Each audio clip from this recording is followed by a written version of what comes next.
Well, hello everyone, it is Ben Hardy here, and in today's video, I'm going to be looking at the all-new Honda Pilot.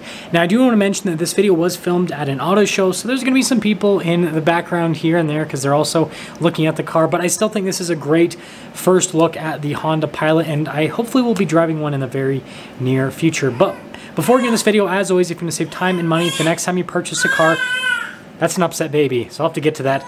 Link to my car buying guide in the description down below. Let's get into it.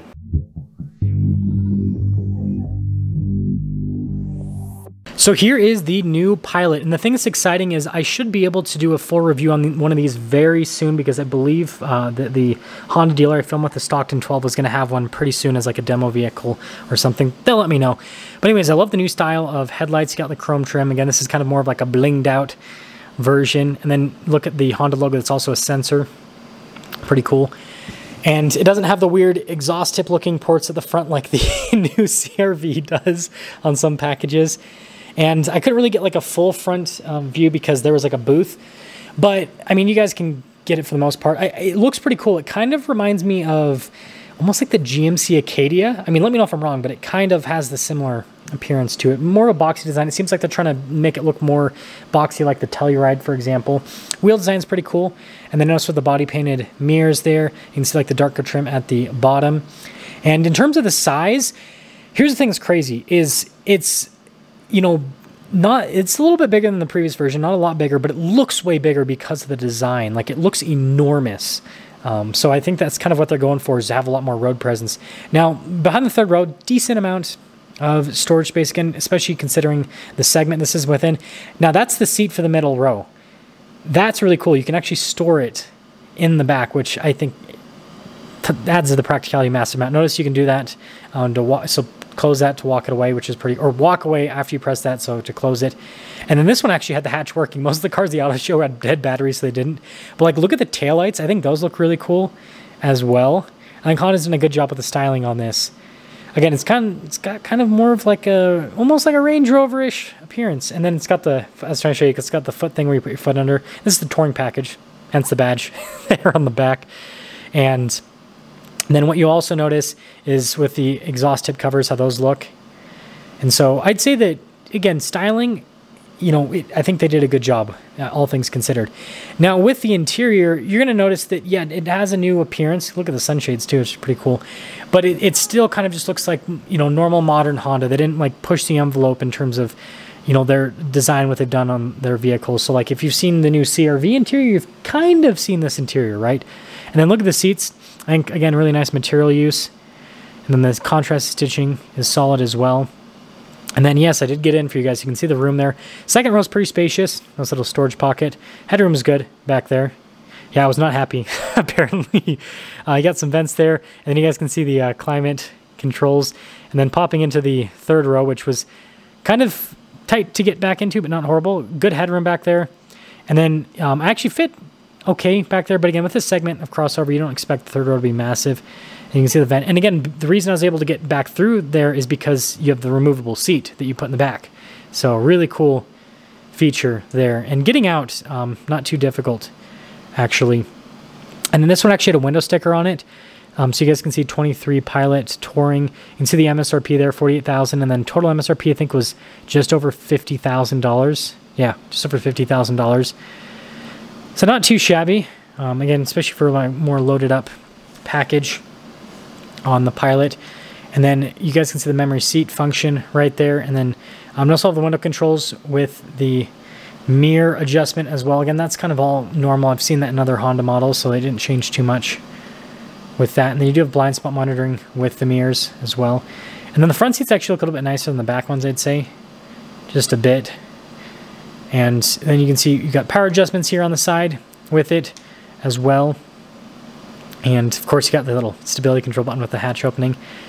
And then with the steering wheel, this is like straight out of like the CR-V new Civic. So this is just Honda's new steering wheel. I like the design, frankly. I think it looks good. Notice it has adaptive cruise control, steering assist, volume controls, all that. And then with the center gauge cluster here. Again, I think it looks good. Again, it's Honda's just newer gauge cluster. And then their new infotainment system. My only complaint is I wish that it was a tuner dial rather than some buttons to change the radio stations. And then you can see the climate controls down below, heated seats on top of that. And with the infotainment screen, I was actually surprised that it was working, because with most of the cars at the auto show, the screen wasn't even on. And of course the camera decides to not focus right there. There we go. But again, if you've seen my reviews in like the new Civic, in the new CR-V, you've seen that screen before.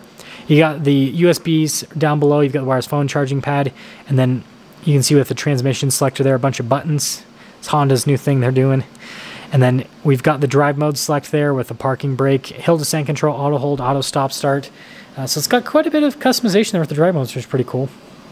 Honda's starting to do more of that, which I like. And then you got some like storage up there, which I thought was interesting. Pretty big glove box. And then nice padding on the dash. I think overall the interior looks very nice with the design. Of course, you got a little mirror there. And then this one had a panoramic sunroof as well. And you got the controls for their sunroof. And so putting it all together, I'd say job well done. I think it looks good. Interior's nice for the segment. It's got good space. And so, yeah, I'd say that job well done with this new Pilot from Honda. So now that we've taken a look at the Pilot, I quickly want to go over some specs with it. So first off, Honda states that it has a new 3.5-liter V6 under the hood, paired to a 10-speed automatic transmission. It's good for 285 horsepower and then 262 pound-feet of torque, which is more than enough for the segment that the Pilot competes in. Now, I want to just quickly give my kind of opinions on the Pilot after seeing it in person, and then kind of talking about the Pilot compared to some of the other vehicles that are in the segment that the Pilot is in. So first off, with the exterior styling, I think the Honda did a pretty good job with the Pilot. I like Honda's new design language. I'm a huge fan of the new Civic. I feel like it looks a lot better compared to the previous version. The new CR-V, that's definitely another home run. I think they're doing a really good job with the front end styling. And the back end of the Pilot with the new lights, again, I think it looks pretty fancy. And so I think that Honda people and people that might not necessarily be Honda people but might become Honda people will be pretty appealed with what they've done stylistically on the outside. Now, when it comes to the interior, this is where things have, been updated a bit, but haven't changed as much as what you'd think. I just reviewed a 22 Passport Trail Sport, and although the interior in the new Pilot is slightly different with some of the elements, it still kind of feels like the Honda that we've had for the last few years, which isn't a bad thing because their interiors for the segments that they compete in are relatively nice with the material use. Fit and finish is definitely really solid. That's something that Honda is really good with, and everything just makes sense. Now, the coolest thing that I showed you guys in the video was the fact you had that like seat underneath. Like, you can remove the seat in the center and put it in the back if you just want to have like a captain chair setup. I think that this is something that a lot of other SUV automakers are going to adopt into the future, because there's a lot of people that want captain chair utility, but then they also want to have bench seat utility, right? They want the best of both worlds, and that really does give you the best of both worlds. And the fact that you can just store it within the vehicle, I think, is really cool. Now, compared to the competition, the two big names right now in this segment is, well, actually three big names rather, is Toyota Highlander, and then the Kia Telluride, and then the Hyundai Palisade. Now, with the Highlander, I feel like the Pilot's super competitive. I would say the Pilot's interior probably feels a little bit nicer. But the one thing that I really do like about the new Highlander is the powertrain. Now, the Pilot's powertrain, I think for people that are looking for simplicity and reliability, is probably the route to go, because V6 versus the Highlander's turbocharged 4-cylinder. But that new turbocharged 4-cylinder, especially at elevation, super strong.